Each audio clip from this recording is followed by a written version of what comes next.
when the screen goes dark and silence is the only answer. So back in 2020, I was working the late shift help desk for a massive tech firm. Most calls were just Karens forgetting their passwords. But then I got a video ping from a guy named Marcus. He looked terrified. He wasn't even talking about his laptop. Behind him, in the reflection of a glass cabinet, I could see his front door shaking, like someone was trying to kick it down. Marcus whispered, "He's back." He said he'd find us. Then a tiny pair of hands reached up and grabbed his arm. It was his daughter, maybe 6 years old, holding a stuffed rabbit and shaking. I'm typing like a madman, trying to trace his IP while listening to the thud, thud of that door. I kept him on the line, telling him, "Stay with me, Marcus, help is coming." But then the worst part.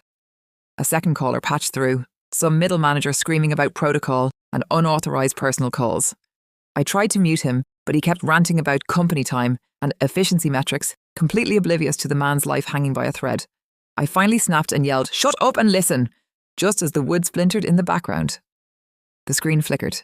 Connection lost. I sat in that fluorescent-lit office, staring at a black monitor for 20 minutes, my heart hammering against my ribs.